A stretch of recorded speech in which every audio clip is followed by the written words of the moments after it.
Break ನಂತರ ಸುಹಾಸಿನಿ ಕಾರ್ಯಕ್ರಮಕ್ಕೆ ಮತ್ತೆ ಸ್ವಾಗತ.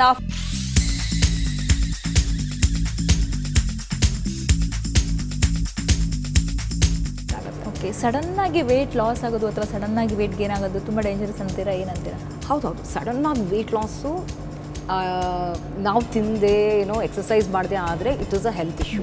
ಡೆಫಿನೆಟ್ ಆಗಿ ಡಾಕ್ಟರ್ನ ಮೀಟ್ ಮಾಡಬೇಕು. ಅದೇ ರೀತಿ ನೀವು ತಿಂದಂಗೆ ತಿಂತಿರ್ತೀರಾ, ಎಕ್ಸಸೈಸು ಮಾಡ್ತಿರ್ತೀರಾ, ಆದರೂ ದೇಹದ ತೂಕ ಹೆಚ್ಚುತ್ತಿದೆ, that is also an health issue. So ಡಾಕ್ಟರ್ನ ಮೀಟ್ ಮಾಡಿ ಏನು ಅಂತ ತೋರಿಸ್ಕೊಳ್ಳೋದು ಒಳ್ಳೆಯದು. ಕನ್ಕ್ಲೂಷನ್ಗೆ ಬರಲೇಬೇಕಾಗುತ್ತೆ. ಓಕೆ, ಈಗ ಸ್ಪಾಟ್ ರಿಡಕ್ಷನ್ಗೆ ಬರೋದಾದರೆ ನಮ್ಮ ಈಗ ಕೆಲವರು ಸಮಸ್ಯೆ ಏನಪ್ಪ ಅಂತಂದರೆ ತೋಳಲ್ಲಿ ತುಂಬ ಜಾಸ್ತಿ ಬೊಜ್ಜು ಥರ ಇರುತ್ತೆ. ಹೌದು. ಸೊ ಅಲ್ಲಿ ಏನು ಮಾಡ್ಬೋದು, ಏನಕ್ಕೆ ಆಗ್ಬೋದು ಆ ಥರ? ಅದೇ ನಾನು ಹೇಳಿದ್ನಲ್ಲ, ಸ್ಪಾಟ್ ರಿಡಕ್ಷನ್ ಅಂತೂ ಇಲ್ಲ. ನೋಡಿ, ಈ ಭಾಗ ನಾವು ಸಾಕಷ್ಟು ಬಳಸ್ತೀವಿ ದಿನನಿತ್ಯದ ಎಲ್ಲ ಕೆಲಸಕ್ಕೂ ಈ ಭಾಗ ಬೇಕು. ಏನೇ ಕೆಲಸ ಮಾಡಲಿ ಈ ಭಾಗದ ಮಹಿಮೆ ತುಂಬ ದೊಡ್ಡದು. ಬಟ್ ಈ ಜಾಗನ ನಾವು ಏನು ಮಾಡ್ತೀವಿ ಅಂತ ಹೇಳಿದ್ರೆ ಸ್ಟ್ರೆಂತ್ ಇನ್ಕ್ರೀಸ್ ಮಾಡ್ಕೋಬೇಕು. ಯಾವಾಗ ಇಲ್ಲಿ ಮಸಲ್ ಸ್ಟ್ರೆಂತ್ ಕಡಿಮೆ ಇರುತ್ತೋ ಆವಾಗ ನಾವು ಸಾಕಷ್ಟು ಕೆಲಸ ಮಾಡೋಕ್ಕಾಗೋದಿಲ್ಲ, ಸುಸ್ತಾಗ್ಬಿಡುತ್ತೆ. ಅಯ್ಯೋ ಬೇಡಪ್ಪ, ನನ್ನ ಕೈಲಿ ಆಗೋದಿಲ್ಲ ಅಂತ ಕೂತ್ಕೊಂಡ್ಬಿಡ್ತೀವಿ. ಸೊ ಅದರಿಂದಾಗಿ ಏನು ಫೋಕಸ್ ಇರಬೇಕು ಅಂತ ಹೇಳಿದ್ರೆ ಇಲ್ಲಿನ ಸ್ಟ್ರೆಂತು ಹೆಚ್ಚಿಸೋದು. ಸೊ ಕೊಬ್ಬು ಅಲ್ಲೇ ಇರುತ್ತೆ. ನೀವೆಷ್ಟೇ ಏನು ಎಕ್ಸಸೈಸ್ ನಾನು ತೋರಿಸ್ಕೊಟ್ರು ಅದು ಮಸಲ್ಸ್ ಮಾತ್ರ. ಅಲ್ಲಿರುವಂತಹ ಕೊಬ್ಬು ನಾವು ತಿನ್ನುವಂಥ ಆಹಾರ ಕಡಿಮೆ ಮಾಡಿಕೊಂಡು ಕಾರ್ಡಿಯೋ ಎಕ್ಸಸೈಸ್ ಮಾಡೋದ್ರಿಂದ ಕೊಬ್ಬು ಹೋಗುತ್ತೆ. ಬಟ್ ಒಂದೇ ದಿವಸ ಇಲ್ಲಿಂದನೇ ಹೋಗಬೇಕು ಅಂತ ನೀವು ನಿಮ್ಮ ಬಾಡಿ ಹೇಳೋಕ್ಕಾಗೋದಿಲ್ಲ.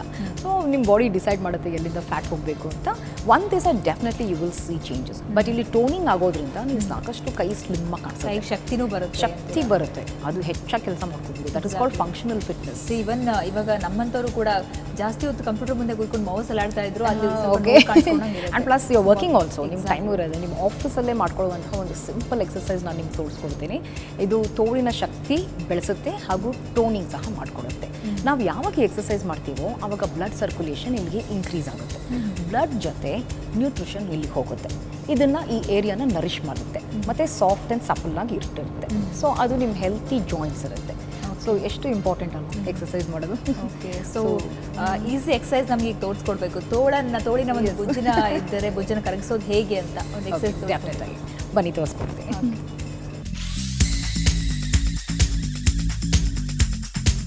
ಈಗ ನಾನು ತೋರಿಸ್ಕೊಡ್ತಿರುವಂಥ ಎಕ್ಸಸೈಸ್ ನಿಮ್ಮ ತೋಳಿನ ಭಾಗದ ಶಕ್ತಿಯನ್ನು ಹೆಚ್ಚಿಸುತ್ತೆ ಹಾಗೂ ಟೋನಿಂಗ್ ಸಹ ಕೊಡುತ್ತೆ. ಈ ಎಕ್ಸಸೈಸ್ ಬಹಳ ಸಿಂಪಲ್, ಯಾರಾದರೂ ಮಾಡ್ಬೋದು, ಎಲ್ಲಾದರೂ ಮಾಡ್ಬೋದು. ನೀವು ಆಫೀಸಲ್ಲಿದ್ದರೂ ಸಹ ಈ ಎಕ್ಸಸೈಸ್ನ ಮಾಡ್ಬೋದು. Simple exercise, easy to do. Alternate days ಮಾಡಿ ಒಂದು 15 to 20 ಟೈಮ್ಸ್ ಮಾಡ್ಬೋದು. ನಾನು ತೋರಿಸ್ಕೊಳ್ತಿರುವಂಥ ಎಕ್ಸಸೈಸ್ 2 ಡೈರೆಕ್ಷನ್ಸಲ್ಲಿದೆ, ಕ್ಲಾಕ್ ವೈಸ್ ಹಾಗೂ anti clockwise. So clock ವೈಸಲ್ಲಿ 15 ಟೈಮ್ಸ್ ಮಾಡಿ, ಆ್ಯಂಟಿ ಕ್ಲಾಕ್ ವೈಸಲ್ಲಿ 15 ಟೈಮ್ಸ್ ಮಾಡಿ. ಸೊ ಈ ಎಕ್ಸಸೈಸ್ ಯಾವ ರೀತಿ ಮಾಡೋದು ಅಂತ ತೋರಿಸ್ಕೊಡ್ತೀನಿ. ಫೀಟ್ ಶೋಲ್ಡರ್ ವಿಡ್ತ್ ಅಪಾರ್ಟ್ ಅಂತ ಹೇಳಿದ್ರೆ ನಿಮ್ಮ ಭುಜ ಎಷ್ಟಿದೆಯೋ ಅಷ್ಟು ಅಗಲದಲ್ಲಿ ನಿಂತ್ಕೋಬೇಕು. ಹೊಟ್ಟೆಯನ್ನು ಎಳೆದಿಟ್ಕೋಬೇಕು. ಯಾಕಂತ ಹೇಳಿದ್ರೆ ನಿಮ್ಮ ಬ್ಯಾಕ್ನ ಅದು ಪ್ರೊಟೆಕ್ಟ್ ಮಾಡುತ್ತೆ. ರೀಟ್ರಾಕ್ಟ್ ಯುವರ್ ಶೋಲ್ಡರ್ ಬ್ಲೇಡ್ಸ್ ಅಂತ ಹೇಳಿದ್ರೆ ಶೋಲ್ಡರ್ಸ್ನ ಹಿಂದೆ ಭಾಗಕ್ಕೆ ಸರಿಸ್ಕೋಬೇಕು. ಮತ್ತು 2 ಕೈಗಳನ್ನು ಹೀಗೆ ಸೈಡಲ್ಲಿ ತೊಗೊಳ್ಳಿ.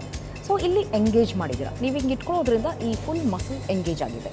ಸೊ ಈ ರೀತಿ. ಸೊ ನಾನು ಹೇಳಿದೆ clockwise and anti clockwise ಡೈರೆಕ್ಷನಲ್ಲಿ ಮೂವ್ ಮಾಡ್ತೀವಿ ಅಂತ. ಈಗ ಫಸ್ಟು ಕ್ಲಾಕ್ ವೈಸ್ ಡೈರೆಕ್ಷನಲ್ಲಿ ನೋಡ್ಕೊಳ್ಳೋಣ. ಸೊ ಸ್ಮಾಲ್ ಸರ್ಕಲ್ಸ್, ಹೀಗೆ ಒಂದು ಪ್ಲೇಟಿನ ಡಯಾಮೀಟರ್ ಅಷ್ಟು ನೀವು ಸರ್ಕಲ್ಸ್ ಮಾಡ್ತಿದ್ದೀರಾ. ನೋಡಿ, ಇಲ್ಲಿ ಎಂಗೇಜ್ ಆಗಿದೆ ಈ ಮಸಲು, ಲೂಸ್ ಆಗಿಲ್ಲ ಕೈ. ಸೊ ಇದನ್ನು ನಾನು ಓವರ್ ಆಗಿ ಟೈಟ್ ಮಾಡ್ತಿಲ್ಲ. ಸೊ ಸ್ಮಾಲ್ ಇದು ಸರ್ಕಲ್ಸ್, ಹೊಟ್ಟೆನ ಎಳೆದಿಟ್ಕೊಂಡಿದ್ದೀರಾ. So your back is protected. So simple circles ಇದು. ನಾನು ಮಾಡ್ತಿರೋದು ಕ್ಲಾಕ್ ವೈಸು. ಸೊ ಒಂದು 15 ಮಾಡಾದಮೇಲೆ ಆ್ಯಂಟಿ ಕ್ಲಾಕ್ ವೈಸ್ ಉಲ್ಟಾ ರೊಟೇಷನ್, ಅದು ಒಂದು 15 ಮಾಡಬೇಕಾಗುತ್ತೆ. ಸೊ ಇದಾದಮೇಲೆ ಕೈಗಳನ್ನು ಮುಂದೆ ಭಾಗ ತೊಗೊಂಡು ಬನ್ನಿ. ಇದು ಅಷ್ಟೇ ಕ್ಲಾಕ್ ವೈಸ್ ಹೀಗೆ, ಇಲ್ಲದ್ರೆ ಉಲ್ಟಾನೂ ಮಾಡ್ಬೋದು. This is more convenient. ಇದೊಂದು 15 ಸಾರಿ. ಅದಾದಮೇಲೆ ಇದು 15 ಸಾರಿ. ಇಲ್ಲೂ ಅಷ್ಟೇ ಕೈ ಎಂಗೇಜ್ ಆಗಿದೆ. ಇದನ್ನು ನಾನು ಇಂಪ್ಯಾಕ್ಟ್ ಕೊಡ್ತಿಲ್ಲ, ಓವರ್ ಸ್ಟ್ರೈನ್ ಮಾಡಿ ಸ್ಟ್ರೆಚ್ ಮಾಡ್ತಿಲ್ಲ. So it is loose but still engaged. So ಇದೊಂದು 15 ಸಾರಿ ಈ ಡೈರೆಕ್ಷನ್, 15 ಸಾರಿ ಉಲ್ಟಾ ಡೈರೆಕ್ಷನ್. ಇಷ್ಟು ಮಾಡೋದ್ರಿಂದ ಆಲ್ಟರ್ನೇಟ್ ಡೇಸ್ ಸಾಕಷ್ಟು ಚೇಂಜಸ್ನ ಕಾಣಿಸ್ಕೊಳ್ತೀರ. ಕೊಬ್ಬು ಇನ್ನೂ ಅಲ್ಲೇ ಇದೆ. ಆ ಕೊಬ್ಬನ್ನು ಕರಗಿಸೋದು ಒಳ್ಳೆ ಡಯಟಿಂದ ಹಾಗೂ ಕಾರ್ಡಿಯೋ ಎಕ್ಸಸೈಸಿಂದ. Okay, thank you so much. My pleasure. ಒಳ್ಳೆ ಎಕ್ಸಸೈಸ್ ಹೇಳ್ಕೊಟ್ರಿ. ಆ್ಯಂಡ್ ನಮ್ಮ ಒಂದು ಸಣ್ಣ ಇರೋರು ಇರ್ಬೋದು, ದಪ್ಪ ಇರೋರು ಇರ್ಬೋದು, ಅವ್ರಿಗೆ ಏನಂದರೆ ಒಂದು ಎಕ್ಸಸೈಸ್ ಮಾಡೋಕ್ಕಾಗಲ್ಲ, ನಂಗೆ ಹೋಗೋಕ್ಕಾಗಲ್ಲ, ಏರೋಬಿಕ್ಸ್ ಹೋಗೋಕ್ಕಾಗಲ್ಲ, ಜಿಮ್ಗೆ ಹೋಗೋಕ್ಕಾಗಲ್ಲ ಅನ್ನೋದು. ಬಟ್ ನೀವೀಗ ಹೇಳ್ಕೊಟ್ಟಿರೋಂಥ ಎಕ್ಸಸೈಸ್ ಇದೆಲ್ಲ ಆಫೀಸಲ್ಲೂ ಕೂಡ ಮಾಡ್ಬೋದು. ವುಮೆನ್ ಎನಿ ಟೈಮ್ ಯಾವಾಗ ಫ್ರೀ ಇರ್ತಾರೋ ಮಾಡ್ಕೋಬೋದು. Okay, thank you so much. So ವೀಕ್ಷಕರೇ ನೋಡಿದ್ರಲ್ಲ, ಈಸಿಯೆಸ್ಟ್ ಟಿಪ್ಪನ್ನು ಹೇಳ್ಕೊಟ್ಟಿದ್ದಾರೆ ನಮ್ಮ ವನಿತಾ ಅಶೋಕ್ ಅವರು. ಆಫೀಸಲ್ಲೇ ಮಾಡುವಂಥ ಈಸಿ ಎಕ್ಸಸೈಸ್ ಇದು. ಸೊ ತೋಳಲ್ಲಿರುವಂಥ ಶಕ್ತಿನ ಜಾಸ್ತಿ ಮಾಡುತ್ತೆ, ನಿಮ್ಮ ಕೈಗಳನ್ನು ಮತ್ತಷ್ಟು ಆ್ಯಕ್ಟಿವ್ ಮಾಡುತ್ತೆ. ಸೊ ಕೈ ಸೆಳೆತಾ ಇರ್ಬೋದು, ಕೈ ನೋವಿರ್ಬೋದು, ಎಲ್ಲ ಕಡಿಮೆ ಆಗುತ್ತೆ. ಸೊ ಮತ್ತೊಂದು ಏನಪ್ಪ ಅಂತಂದರೆ, ಪ್ರತಿ ವಾರ ನಾವು ಫಿಟ್ನೆಸ್ ಕುರಿತಂತೆ ವಿಶೇಷವಾದ ಮಾಹಿತಿ ಕೊಡ್ತಾ ಇದ್ವಿ. ಇವತ್ತಿಂದು ಸ್ಪೆಷಲಿ ವರ್ಕಿಂಗ್ ವುಮೆನ್ಗೆ ಹೇಳಿ ಮಾಡಿಸಿದಂಥ ಎಕ್ಸಸೈಸ್ ಅಂತಲೇ ಹೇಳ್ಬೋದು. ಸೊ ಪ್ಲೀಸ್ ಟ್ರೈ ಮಾಡಿ ನೋಡಿ.